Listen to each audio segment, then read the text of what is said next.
Good evening, my dear students and everyone. Once again, I would like to welcome you back to my YouTube channel. Today we are going to learn present perfect continuous tense.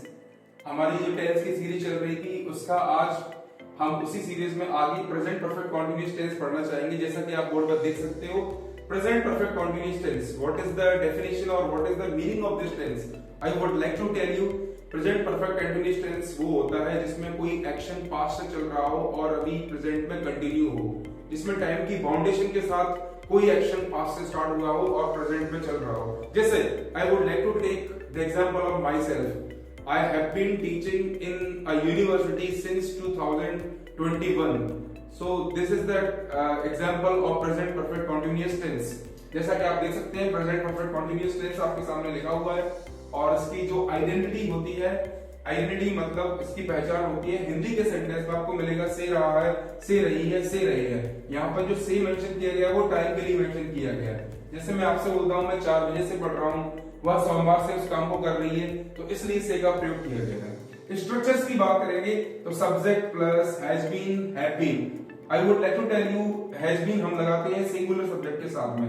यदि हमारा subject singular है, singular यानी ही, she, it, यदि ये इस तरह का कोई सब्जेक्ट है या कोई भी एक वचन करता, तो हम उसके साथ में हैज बीन लगाएंगे. हैव बीन लगाते हैं हम प्लूरल सब्जेक्ट के साथ में, जैसे यू है, दे है, वी है, आई है. आई के साथ हम हैव बीन का प्रयोग करेंगे. प्लस वर्ब की first form plus ING form plus object plus since for plus time. ये हमारे अफर्मेटिव सेंटेंस का स्ट्रक्चर होता है प्रेजेंट परफेक्ट कंटीन्यूअस टेंस में.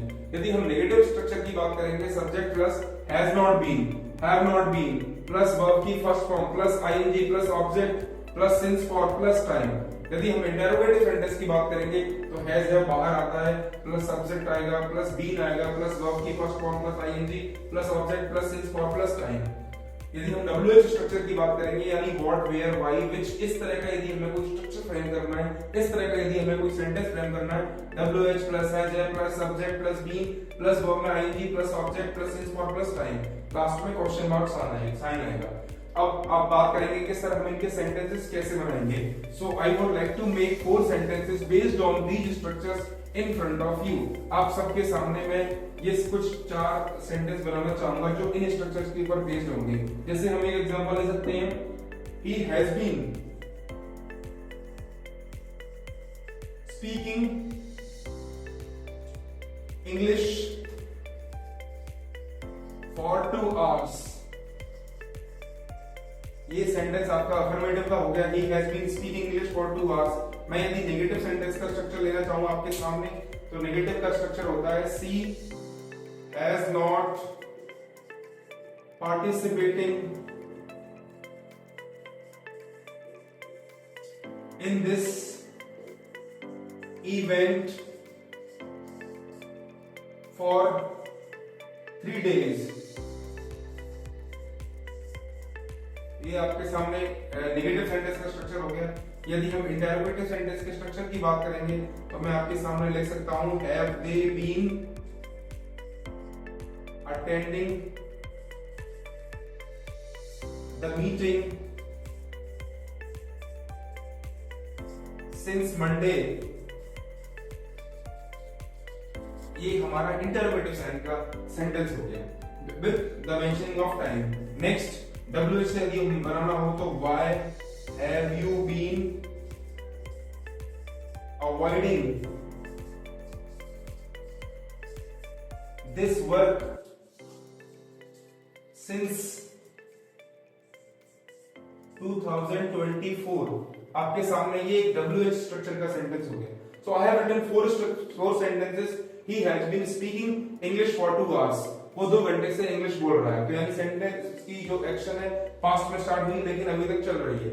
She has not been participating in this event for 3 days. वो 2 दिन से इस कार्यक्रम में भाग नहीं ले रही है. Have they been attending the meeting since Monday?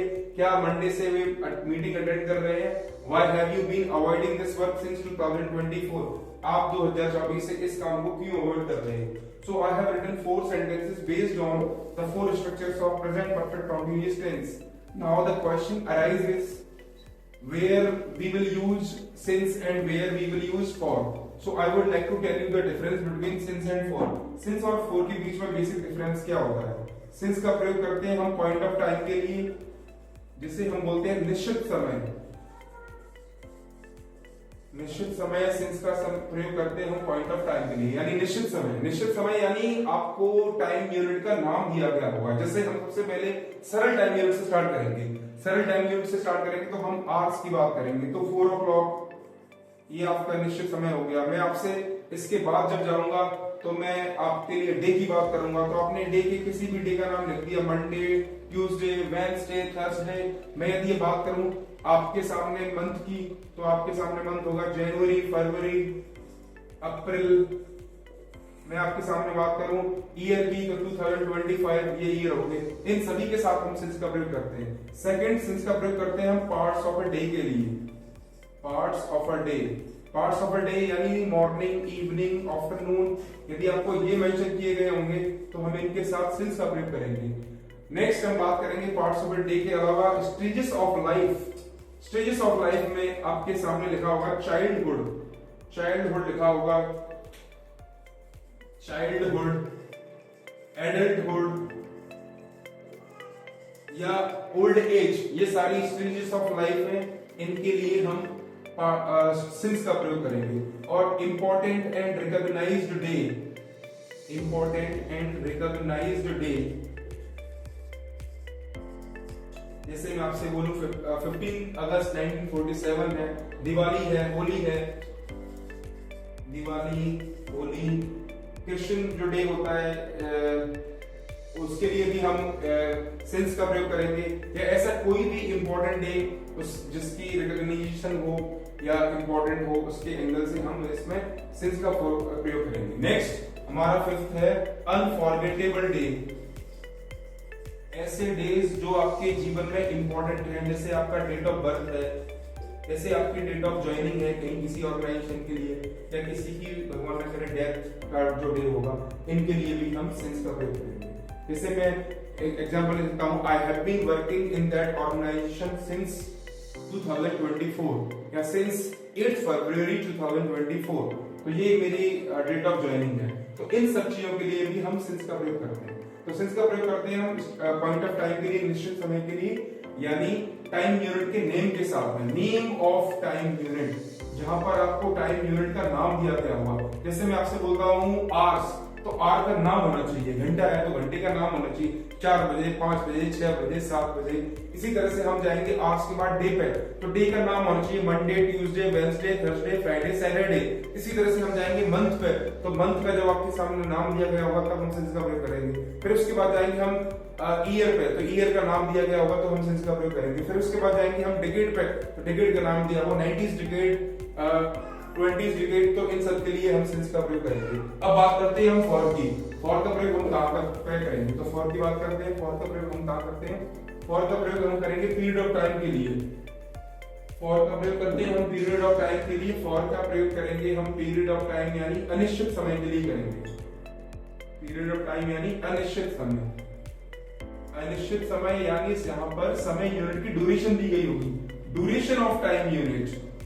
Duration of time unit यानी यहाँ पर समय यूनिट की ड्यूरेशन दी गई होगी। जैसे अभी तक हमने समय यूनिट का नाम का जिक्र किया था, अब हम ड्यूरेशन ऑफ टाइम यूनिट जिक्र करेंगे। जैसे मैं सबसे पहले आवर्स की बात करूंगा, तो आपके सामने दिया होगा 3 आवर्स, या मैं आपसे बोलता हूं 3 डेज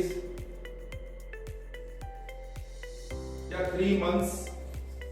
तो इनके लिए हम फॉर का प्रयोग करेंगे। या मैं आपसे बोलता हूं 4 इयर्स, जहां पर आपको ड्यूरेशन दी गई होगी उसके लिए हम फॉर का प्रयोग करेंगे। जैसे अब मैं आपके सामने क्वेश्चंस लिखता हूं, उनमें आपको सिंस ऑफ फॉर लगाना है। जैसे मैं बोलता हूं मंडे से, तो आप डेफिनेटली सिंस लगाएंगे, सिंस मंडे।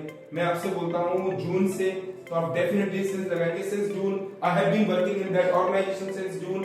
यदि मैं आपसे बोलता हूं 4 डेज, या मैं आपसे बोलता हूं 3 वीक्स,